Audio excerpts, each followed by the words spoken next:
The following is intended for mature audiences only. May contain strong language and graphic descriptions. Viewer discretion is advised. This is Allie. This is Rosie. And this is Therapy for the Dead.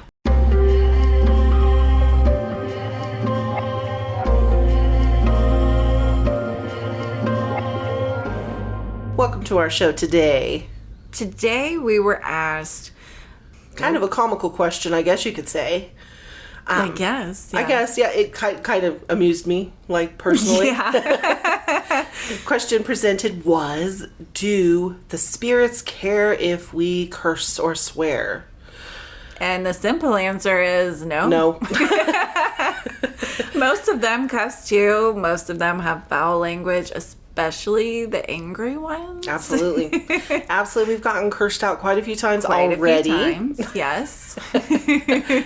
Unsurprisingly, because you get, angry. Yeah. Angry people are angry people when they're alive or they're dead or whatever. Mouthy people are mouthy people, whether they're alive or dead or whatever. Unfortunately for our listeners, we are mouthy people. Yes. And we're not going to try and sit here and act like anything other than who we are. Yeah. No. We cuss. So, if you're going to be fans of the show, you're going to have to hear us cussing. I'm sorry. Yeah.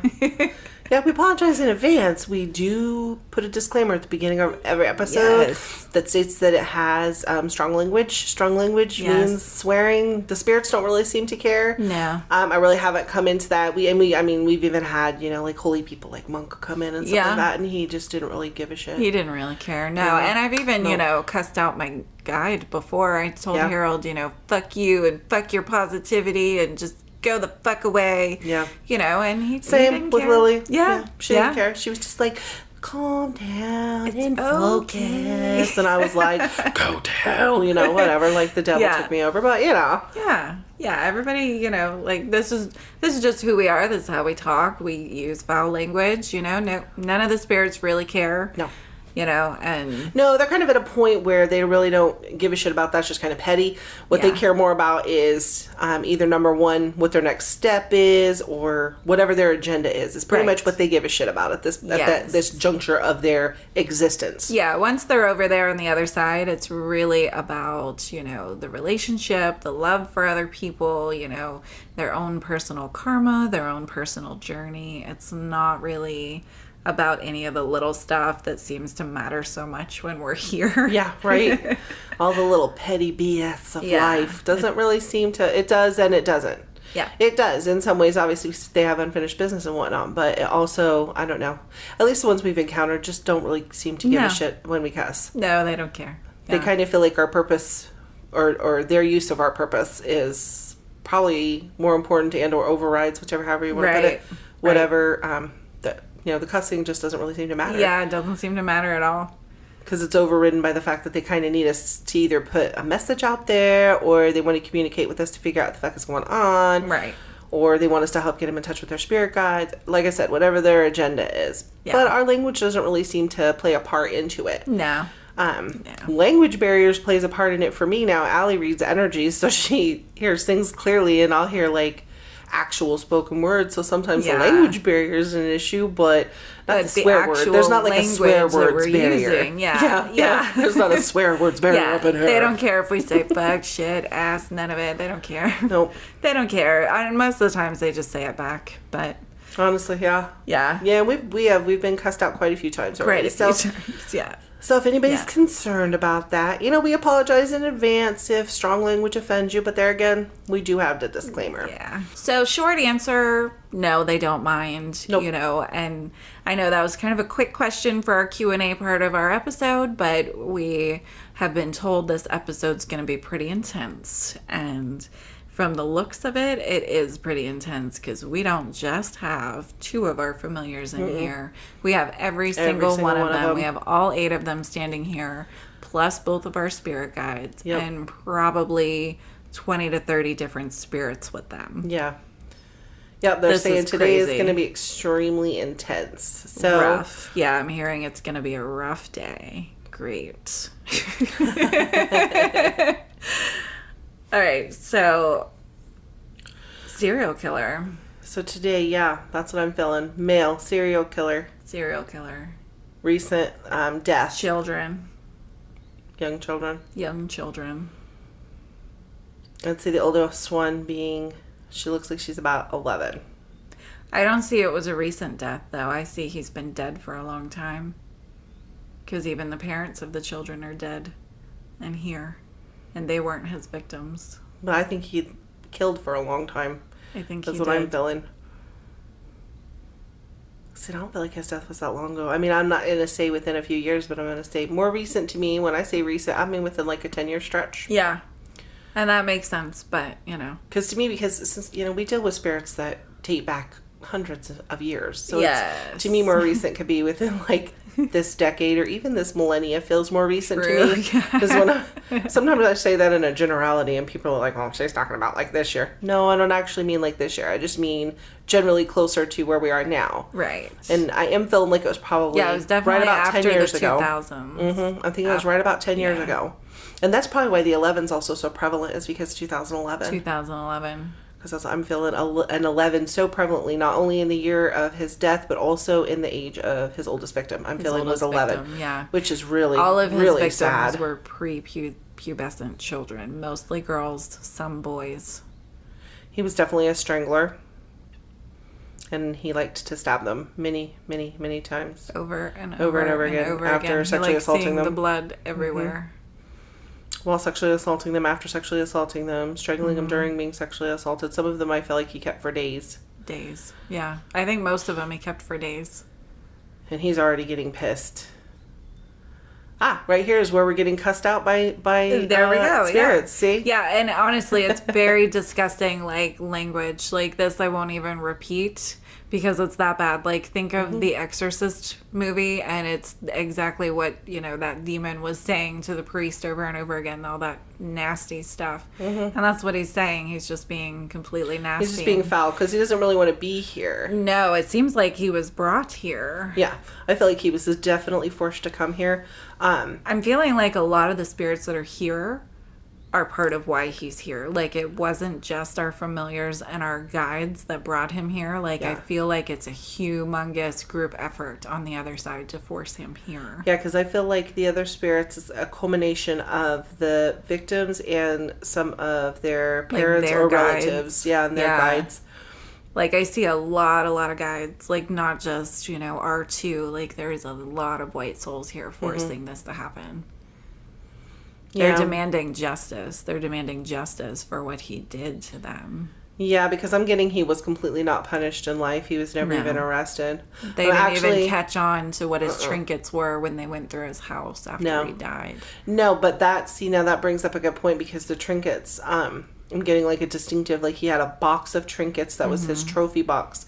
And his death was suicide because he thought somebody really close to him had found his trinket box. Him not knowing. The girl's father. Oh. He thought the girl's father found his trinket box. He was friends with this girl's father. How gross is that? How sick do you gotta be to mess with your, like, best friend's daughter and kill her? Jesus. Yeah. Yeah, because she's the one that keeps coming forward. Yes. It's her. Talking calls about her him Uncle experience. Gary. Uncle Gary. Yeah. Yeah, and she's 11. That's for sure. She's the oldest She's the oldest out of all of them. Like, I feel like he only targeted her because it's his best friend's daughter. Otherwise, he wouldn't have gone for a girl that old. Yeah. How sad. Yeah, just creepy because you never know who you're bringing into creepy. your life.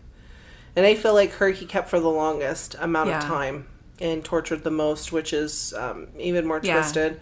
He keeps saying she was my favorite. Ugh, sicko. And it's just gross the way he says it. Like, it's just creepy. Like, she was my favorite. Well, and he's super pissy to be here because he felt like committing suicide was going to elevate him on the next plane. And that, I think that he felt like, well, this is not, I think what I'm getting, and it's mostly my guide telling me, is that he thought that he was going to be able to go over to the other side and then kind of group together the souls of all of the children he had murdered.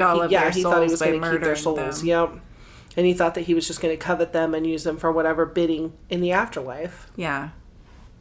Which is just sick. He's just not- really twisted individual. Yeah, it's not working that way for him at all, obviously, for him to be here. Yeah. Well, and this little girl keeps coming forward. Well, Her name is coming through as Cindy. Yeah. Cindy Thomas, or maybe her father's name is Thomas and her name is Cindy. Yeah, I think that's what I'm thinking, is that her name is Cindy and her dad's name was Thomas. That's what I'm like, that's definitely. Our familiars are like, listen, we're trying to explain it to you. But I feel like Gary, the murderer, he killed himself because of this trinket box that he thought her father found, but it was in a car. Yeah, definitely carbon monoxide poisoning. Yeah. And Closed himself in the closed garage. himself in the garage and committed suicide. And Yeah. thought that on the next plane he was going to be kind of like a demonic entity. Right. Not realizing we're human when we live, we're human when we die. Yeah. Not realizing his energy wasn't just going to shift into some kind of a demon. But the trinket box, which is really interesting because I'm getting all these inklings about where it actually was that he had some kind of basically like a breakdown where Yeah. he moved a few things in his house and then he himself forgot where couldn't it remember where it was. was. So he Yes, thought that yes. his friend, because he had seen his friend glancing at it at one point after he killed his daughter, he thought that he had gotten it and taken it to the police. So he thought they were coming to bust him and he committed suicide. He thought he would get one over on them by killing himself first. Yeah. He's Like, going, I even wouldn't his- go to prison. I wouldn't go to prison. Yeah, stupid even his bitches." suicide wasn't like for the reasons you would expect. It wasn't out of guilt or any No. remorse. It was because He still doesn't he feel still any wanted guilt the or power. any remorse. No, not at all. He's not Not one at of those where he's like, I feel bad for what I did. He has zero empathy, even in the afterlife, which is crazy because, so many times you go to the other side and you do have sympathy or empathy Yeah. or anything for what He you didn't have that He moment has of nothing. truth. Not at all. Not at all. And he's been messing with their souls on the other side this entire time since he's been gone. Yeah, I think that's kind of why they roped him into coming today. Is because they want their justice served. freedom. Yeah, they want their freedom. They want justice served for him, which is Yeah. kind of an interesting thought for justice on the other side. But Right. karma is a thing, and that It really is is, yeah. it's justice. Yeah. So when you're already on the other side, how do you get justice? There's got to be something. I just that goes got on. from Harold and Lily, that's why they're doing this here, so that we can understand what justice means on the other side. Oh hell yeah, Yeah. yeah, Let's do it. yeah. Because I'm What all does it about mean? that. What does it mean? I'm all about I feel it. Cindy coming forward, like she has something to say. The girl, the 11-year-old. Absolutely. He tortured me. He raped me. He sodomized me. Oh. He strangled me. He stabbed me. She didn't say he stabbed me. She said he cut me. Yeah. Over and over and over. And he wouldn't stop. And nobody saved me. Yeah, because she's got stab marks everywhere. Yeah, like Which is even her just- face, yeah. her body, her, Her legs, arms, her her legs. arms. Mhm. Like she fought so hard.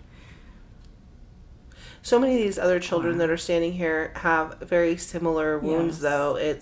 He definitely had a pattern. Yeah. And he definitely he didn't favor one sex over the other. It was just children. Just children. The youngest one, Looks like a toddler. yeah, I would say he's probably 3, 4 tops.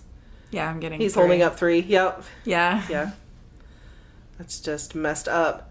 Yeah. And they're kind of holding him here Yeah. for us to do this session so that they Yes. can get out what they want to say, Yeah. and then some kind of justice can be served to him. But this is crazy because he keeps just trying to jet out. He's He wants trying. nothing. They're He wants not absolutely letting. nothing to do Like with it's this. almost like he's bound to this spot. Like he can't go anywhere. He has nothing that he can do except sit here and listen to what they all have to say. Yeah. And now I have Cindy's dad, Thomas, standing here. And Yeah. he's saying, you betrayed me. He's saying you, I can't put it into words. Like It's like you were a pretender. Yeah, you pretended to be a part of our family to get close to my child Yeah. and then take her completely away from us. Oh man, now I'm getting these horrible flashes because his wife is here also. Yeah. That after the their daughter's devastation. death, the devastation drove them really hard into drinking and drugs. And well, it drove them apart internally, but externally they were still they together. were still married, but I'm just getting this super inkling, like not even inkling. I don't even. It's like pictures in my head right now that I'm getting of a car crash. I'm getting huge flashes of car crash. Like, but it's kind of hard for me to spit it out because car crash. Like, she was just having one of those bad days. Yeah, and I feel like they both died in the crash. I think the reason that I feel like she died. I feel like he was alive for a minute, but then died because I think he was out of his body though. Right. Like, I don't think it was in his body. But I think the reason it's so hard for me to spit it out right now is because sometimes when I get these kind of inklings, it's like I feel like I'm on. Well, and I also feel like I'm on whatever they were on when they died. So right now I feel like I'm so doped out. Like this is just awful. Right. It's not the way I would prefer to feel. Yeah, this episode is definitely a hard episode. Okay. But I feel Thomas here. I feel his wife here. I feel them both saying, Debbie. Look, Debbie. Yeah, I feel them both saying, look what you drove us to. You destroyed us. You destroyed me. You destroyed my love. The sad, unfortunate thing about them confronting him is he absolutely really doesn't care. Doesn't give a shit. Doesn't give a shit at all. Doesn't give a shit. But they're not saying this for him. They're like, we're saying this for us. Yep. Because they have to find their own closure to be able to move on. Yeah. So luckily, they're reunited with their daughter, which is a big plus. But at the same time, they're kind of still earthbound because they can't move on because this life was so traumatizing. Yeah. None of them can move on until they see justice done to him. Yeah, but I'm getting I think that this is an aunt. She's like, yeah. Not Cindy's aunt? Nope. I'm getting an aunt to the little man right there. She said his name's Zach. The 3-year-old? Yep. Yeah. That's what I'm calling him, little man. Little man. I forget that we're like podcasting and not actually taping because I'm pointing and such to him. She said his name's Zach and that she's his aunt. And, his mother must have already moved on. His mom died before he died. And the aunt was taking care of him. Yeah, she said childbirth was rough and afterwards she had postpartum. So that was another suicide. She was gone before. And Zach was like 6 months old. That's so sad. And she was at the park with him one day and he was playing and then he wasn't there. She said she turned around for 5 minutes and turned around and he was blamed gone. herself. She blamed herself forever. The rest of her life. Yep. Destroyed her. And he was, I want to say that baby was his first. Oh, now he's cussing me out. He's like, stop reading so much into my life, He was so bitch. young, yeah. He started with one that couldn't fight back. Yep. He started with one that would go with him willingly. Yeah, because I want to say this was probably 30 years ago because his aunt... even the clothes they're wearing is just different. I would say more than 30 years ago. Yeah. Oh my gosh, yeah, because it looks like she's... Not to say, like I'm getting 70s, which is more like 50 years ago. See, and I was thinking like early 80s because of how she's dressed, because she's wearing leg warmers. Maybe she was ahead of her time. That's possible. So we're saying late 70s, early 80s. Yeah. Somewhere in that 70s, area. 80s, yeah. Like, she's concurring. But. Wow. And I see the feathered hair. Mm-hmm. Yeah, so I'm saying 80s totally. And she's like, yeah. So I'm like, okay. So you were like big hairs 80s gal. But she was much older than her sister. Yeah.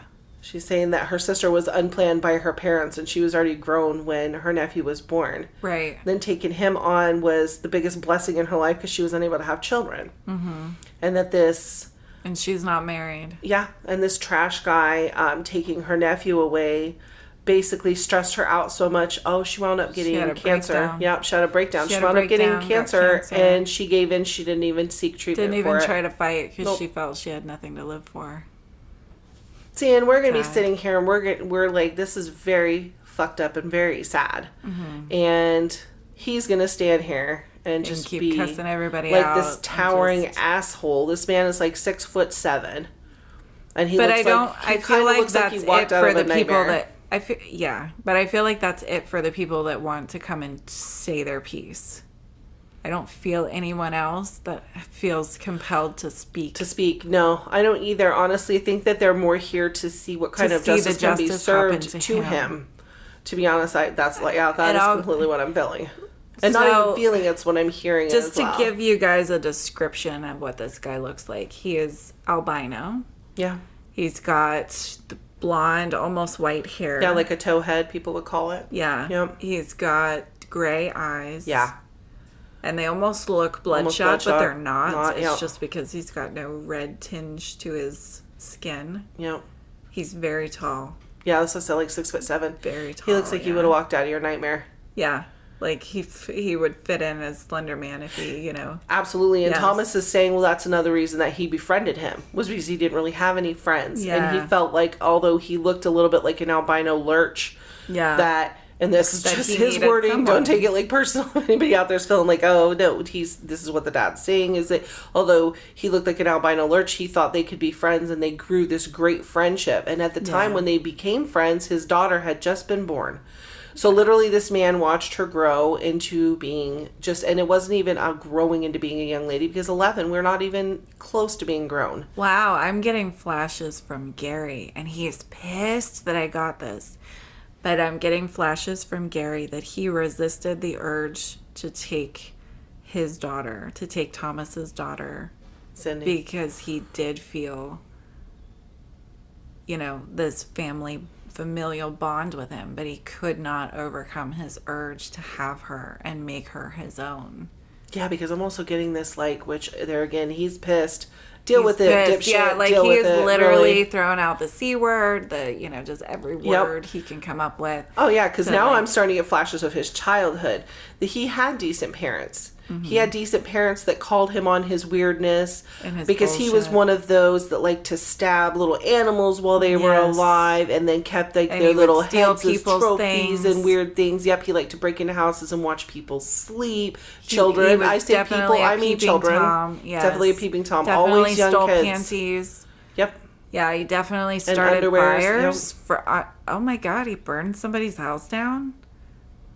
As a kid, he burned somebody's house down. Yep. He started way more than one fire. Anybody that pissed him off, he would try to light their house on fire and burn them in their sleep. Which is really, really weird. Yeah. God. Sick guy. Luckily, I don't see anybody that actually died in the fires. No, I don't think that was But poor little animals are just everywhere. You're just sick son of a bitch. Really seriously. But I'm getting all this, I'm feeling like his mom really wanted to get him help. But... Of course, there is no help. She couldn't. No, yeah. Number one, number one, he was who he was. But number two, I feel like his parents are here. Yeah. Oh yeah, they're here. They're and his dad seems pissed. His mom seems so sad, and his dad seems really mad. Which I can understand both feelings of the spectrum, because how would you react if it was your kid? You know what I mean? Especially now that they're seeing all the destruction that he really did. Yeah, they feel responsible. They feel that they failed the world by. Not fixing him. Well, and his mom keeps saying there was no help available. And that, looking at when he died and what age he was when he died, because I feel like he died in his late 40s, early 50s. He'd been doing this for a minute and a half. I'm feeling his mom. His mom just wants to talk and wants to explain. Yeah, she wants to explain from her perspective. Yes. So, his mom's coming forward. I think it's best just to kind of tell her story, almost, I don't want to say almost, but just verbatim. Saying. Yeah. So, you want me to roll with it? Yeah. Okay, because this is what I'm getting from her, is that she was much older when she met his dad. That she was, in her 40s when she actually had him. Yeah. I keep saying but I don't mean like. She was in her 40s when she had him.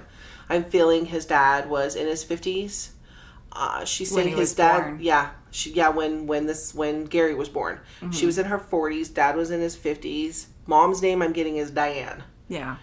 Dad, I think he's more willing to talk to you. Yeah. So I'll go with Mom. You go with Dad. I'll go with Dad. Sounds good. So we're going with Diana saying he was born during the early 60s, that there really was no help as far as counseling and things that she wanted to search out and get for him. She looked everywhere. Yeah, she said she really searched high and low. She looked across the country. She kind of wants to talk about just him in general. So I'm going to just let her go, and I'm just going to go with it. She Yeah. said that from birth, he was born a big baby. He was almost 11 pounds. That's a very big baby, you poor thing. That he was her miracle. She absolutely loved him. She said that he was the light of her life for the first 5-6 years of his life. Then everything changed. Early on, everything changed. When he became 6-7 years old, is when she found him starting to do evil things with small animals. Mm-hmm. Just birds he could catch, lizards, squirrels, anything like that.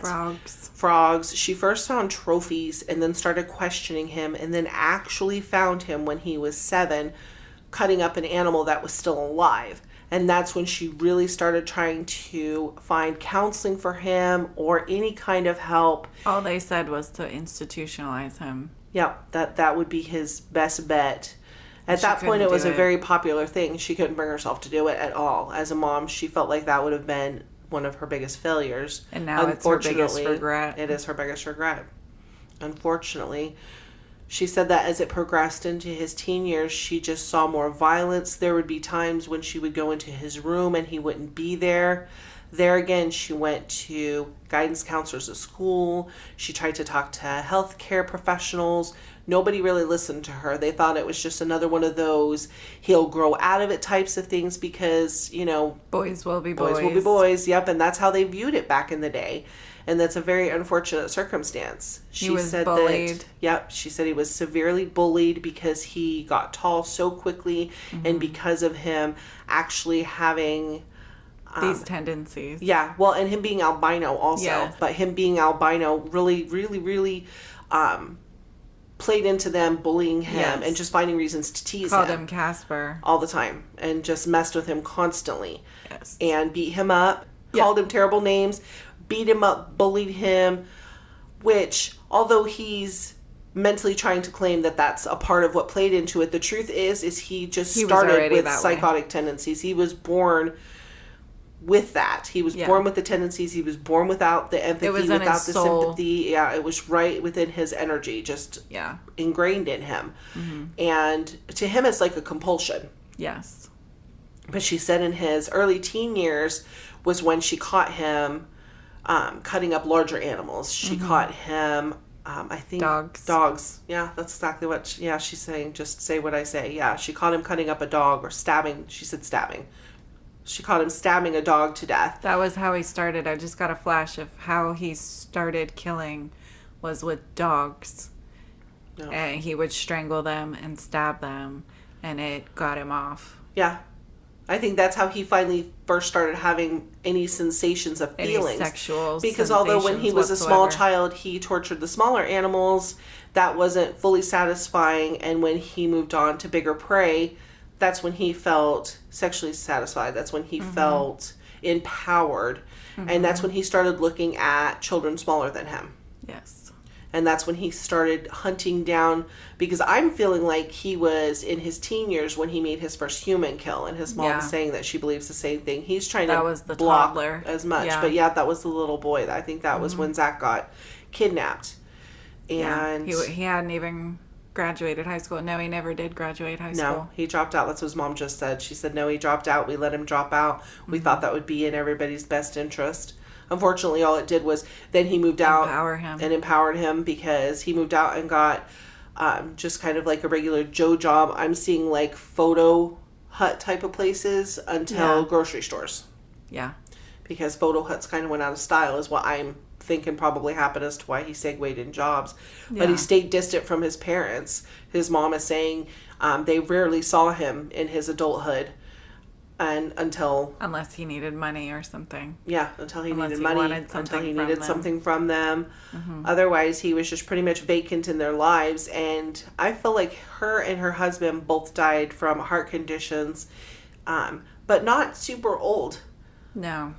She's like, no, we weren't very old in their 60s is what I'm getting. Yeah. Like she would have been in her 60s, which means your husband was in his 70s, correct? Yeah. So that is pretty young. I mean, all things considered. Yeah, like it wasn't far into Gary's adult life that he lost both of his parents. Yep. So then he lost all contact with any kind of civilized anybody until he met Thomas. Mm-hmm. Jinx. Absolutely. Yeah. So that's kind of, I guess that, she tried. All I hear her saying is, I tried. Yeah. I tried so hard. I tried so hard to keep him from going down this path, and he went down this path anyway. Yep. I think that him waiting with Cindy, the whole feeling, the familial thing with Thomas, I think that playing into it probably had a lot to do with his parents' death as well. Yeah. Because although he didn't come see them much in adulthood, I still get a feeling that he loved them in his own kind of way as much as he possibly he's psychotic, so he doesn't feel love the way that we do, but in his own way, he had a bond with them. Same with Thomas. He had a bond with Thomas that he couldn't explain because he never felt anything like that with anyone other than those three people. horrible, but I gotta spit it out because it's out there, that the first time he even felt enough emotion to cry was after he killed Zach. Was after he killed the boy. Which is a little boy, the 3-year-old. That was his first.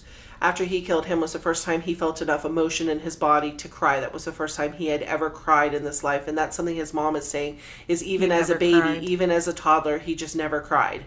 It was like he was void of emotion. He never laughed. He never cried. He never got excited over anything, which she thought was strange. But then she just figured that just might be how some kids are. Yeah, she didn't know. She didn't have any other kids. Nope.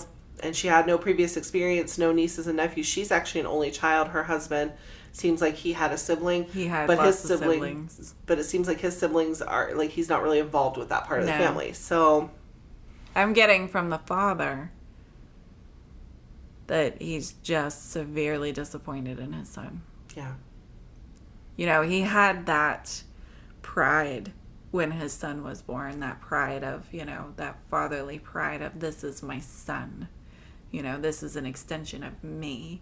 And then every time with the animals, every time he would do something at school, every time he would beat somebody up, start a fire, do this or do that, every weird, odd, creepy thing that he would do, his father literally tried to beat it out of him. Yeah, now his dad feels as though he regrets that. He feels like he pushed it forward, but he's saying there literally wasn't anything else that would work. I couldn't take anything away from him. I couldn't ground him. I couldn't this. Beating was the only thing that caught his attention because he didn't want it. He didn't want to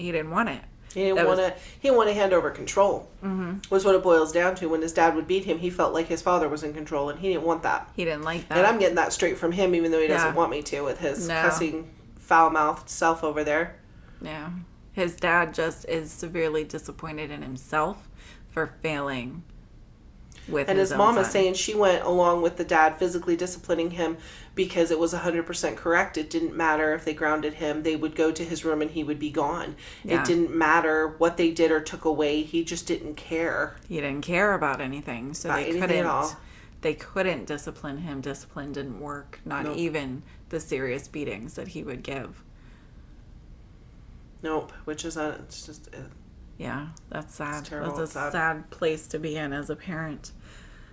Absolutely. I'm getting a lot straight from Gary now. I'm getting that, no, he didn't feel anything. He didn't understand as a kid when his mom was trying to explain to him, how do you think this one feels when you bite them or when you kick them or, all those conversations that you have with young children. And he could not physically, mentally, emotionally, could not put himself in the shoes of another person. Yeah, absolutely. He was incapable, and he always was up until the day he died. Not even now. Just a person, just any living being. Anything. Because she would question him about torturing the animals, and don't you think that hurt them? And don't you think that that's twisted? And he just didn't. No, didn't he get couldn't it at see all. anything outside himself. Nope.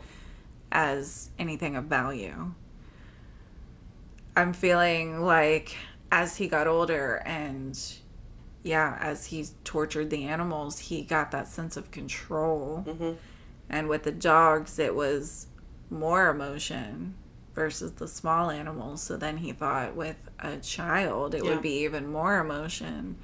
And then when he finally killed Zach, it was the most emotional, like, climactic thing that he had ever experienced in his life. Which is sad and sick all at the same time. Mm-hmm. So then he had no choice but to continue. He felt like he had no choice but to continue doing it, Yeah, because he wanted to continue to feel something. It was the only way he could feel something. So he was compelled to do it so that he could feel something. Yep. So he kept killing and kept killing. Yeah, because in his sick mind, in his sick fantasy, that was his way of having sexual outlets, rather than approaching women who would reject him, rather than attempting to have friends that would hang out with him. He had no interest in it. He just wanted complete controlled situation, and to him, children were his best bet. Yeah. And unfortunately for all these kids, and unfortunately for Thomas and Cindy and just everybody, he kept doing it until literally his dying day. Yeah.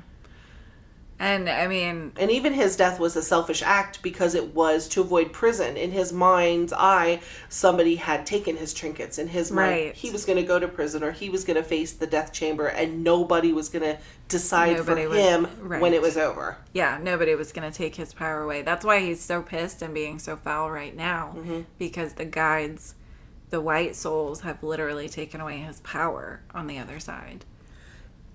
It blows my mind that when he committed suicide, that the police did comb through his house and didn't realize anything, and that the landlord went through and tossed out everything. Yeah. So everything went to the trash. Yeah. So any and all the trinkets, because he did keep trinkets from from every single victim, and by having those trinkets, like from Zach, he kept his little toy car that he was playing with in the park.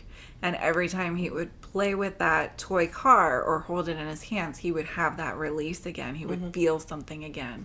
So that held him over until, the car didn't work anymore. So then he had to go get another kid. It was just sick. Just sick.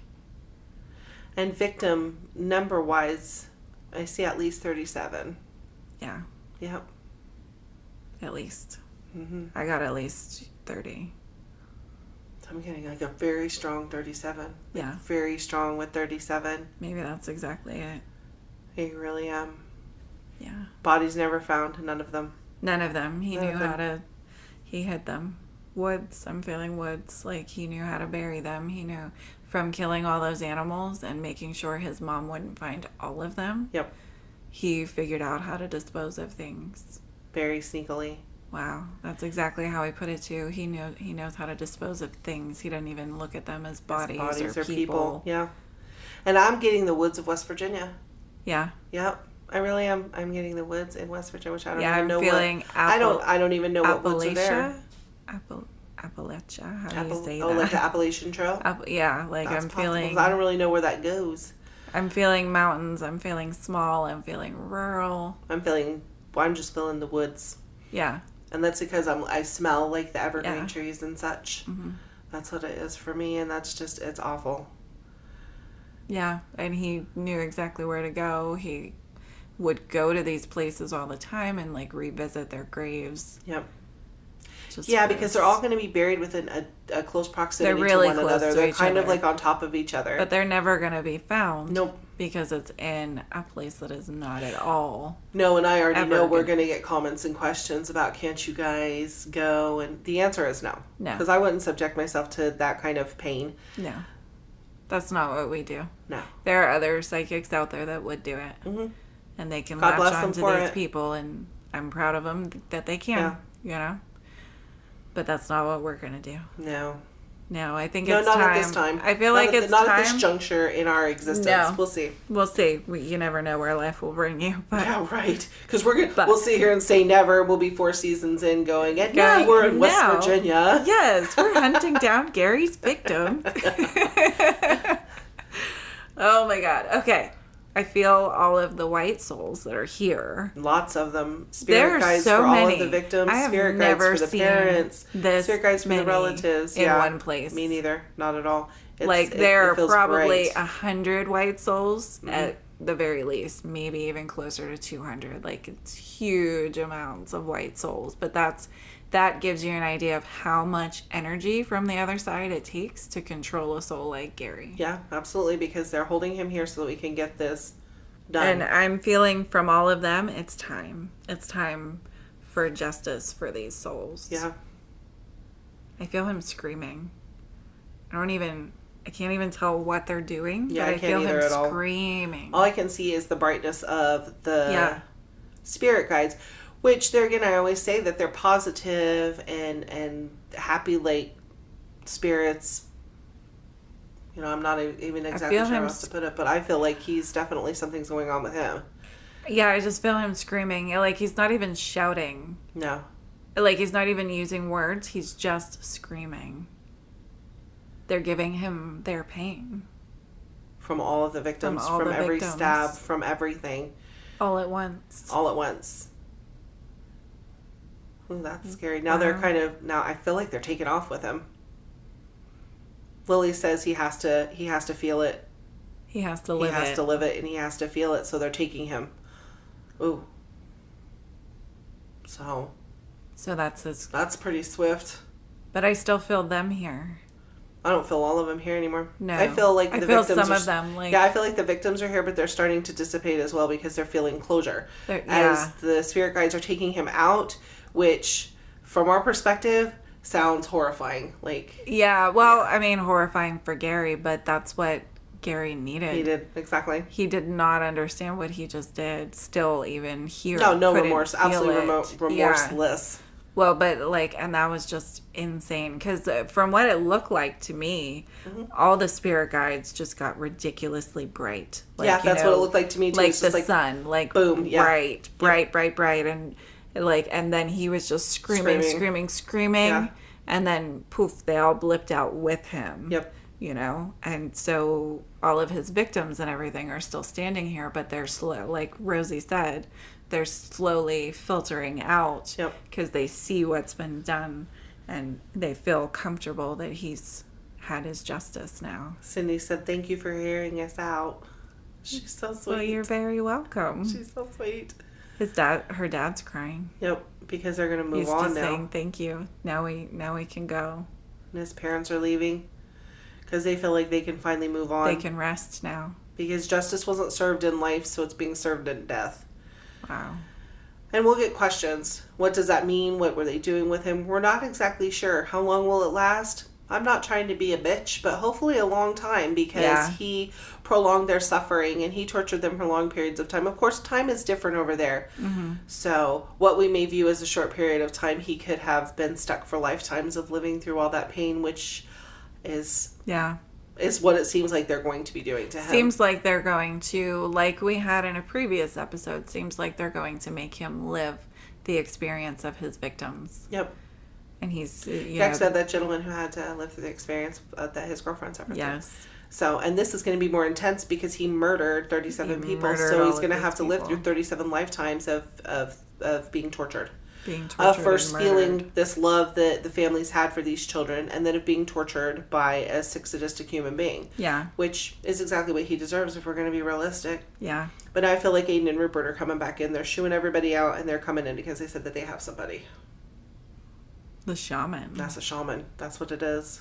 They have a shaman. I feel like Anasazi heritage coming out.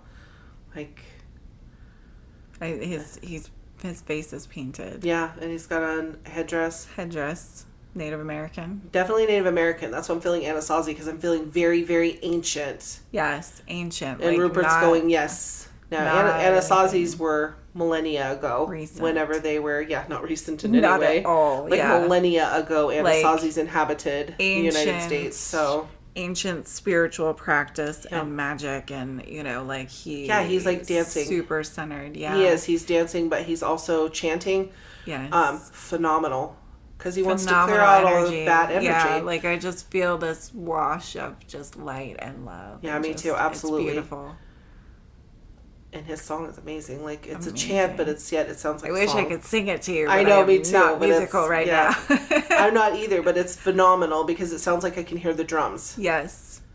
And the chanting. Yes. And it's beautiful. Yeah, we'll see if we can find anything like it. We can play it. We can play it, because it's just phenomenal. It's beautiful. It's phenomenal. And from that. And it's not paint like I wouldn't say like handmade paint. I would say like from mud and from Right, clay it's mud and things like and almost kind of, I would think, blood from an animal. Like, because I see red, and then I see black, almost brown stripes kind of on his forehead. I think that's like the mud, and then the red may even be like more clay. I'm not sure. It could but be. It could be animal blood because, of course, they use stuff like that. Yeah. Rupert's just concurring. He's like, yeah, it could be any of it. It could be. It doesn't matter. Focus on the He's song. not going to ask him. I'm telling. Focus on he's the telling me music. I'm not going to ask him. Just focus on the positivity of it, Let the because he wants to positivity clear out wash all you the over. nasty for us, which is I fantastic. really love that our spirits, that our familiars will always bring us someone super positive and just clear out the negativity anytime. You know, they've done it every episode so far. I know. We really didn't expect it on any of them. So it's really nice, it's nice that to they get them on all of come them so far. in and just bring us back to center. It's great. It's so great. Yeah. Because if we could pick and choose, we definitely would pick somebody to come in and clear out this stuff for us every single time. But since they're just bringing them in. Wow. That was a really super intense episode. Yeah, I'm really glad to have the shaman here, like, clearing everything out. Clearing out our air. Because that was so much, so many spirits all at once. It was just so much overwhelming. Energy, so much trauma, so much sadness. Yeah, and so much hatred from Gary. Big time. That guy was very, very angry. He's vicious. Yeah. There's bad people everywhere, and it's crazy to think, honestly, that a person out there murdered 37 people and completely got away with it. And nobody knew. Nobody found him. This man murdered 37 people and left no traces of himself behind for the police to even get hints that that was him. Yeah. It's crazy. And honestly, and this just dawned on me that Thomas would have defended his name down to the letter. Had no idea. He had no idea he was the one who took Would their have daughter. never thought and no it was idea him. what had happened to her until after he died. Yeah. Not knowing, because of course the police are going to suspect the feel creepy that? guy. Do you feel that? I felt like the shaman stopped dancing and he just kind of got right in my face, like, pay attention. Like, pay attention, this is for you. Yeah. Yeah, but I feel like, honestly, I do feel way better. I feel way better. The shaman definitely helped clear out the negative energy. But I just have to put it out there that it's interesting to me because the police would have gone with the creepy uncle character guy who wasn't really your uncle and looked into him. Mm-hmm. And because Thomas he would had have just said no. Yeah, and he had done so well covering his tracks that nobody had suspicions. Nobody he worked with was like, oh, he's that creepy, he would be that guy. Mm-hmm. He had those people fooled. And I think that's another reason he kept his circle so small. Yeah. It's because it was easy to fool a few people, not easy to fool a lot of people. Right. And then he went on doing his bidding. And I'm sure there's a lot of serial killers out there that have absolutely not been caught. Absolutely. This is just the first one we've encountered, and this is just... in this, thing that we're doing. Yeah, in this therapy for the dead that we're doing. This has been our first one. Yeah. So, we'll see as things progress on. I feel like our shaman's finished. He's heading out for the day. He's like, waving, like he's got his arms kind of moving in this like circular motion in front of himself. Like he's moving, like he's just fanning his good energy onto us. Like it's super great. Yeah. Super great. It's very positive and very peaceful. Yes. Brings everything down a notch. Absolutely. Yes.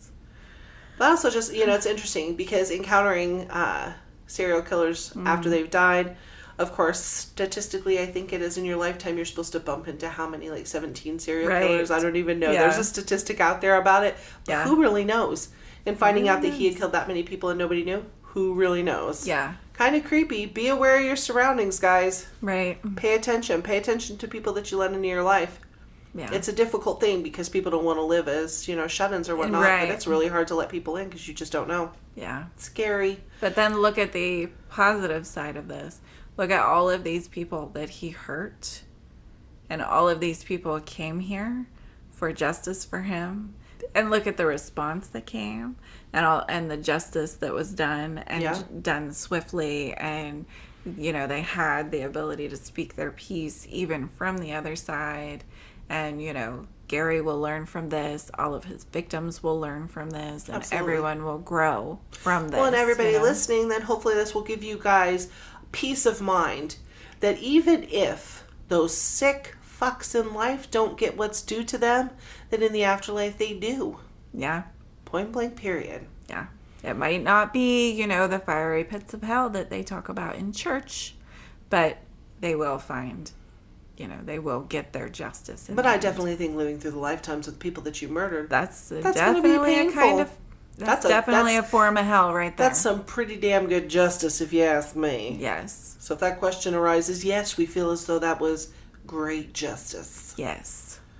And with that, I think that is it. We're going to wrap up for the day. Yeah. Go be good people. You want good karma. You don't want to have to spend your afterlife reliving the pain that you caused other people.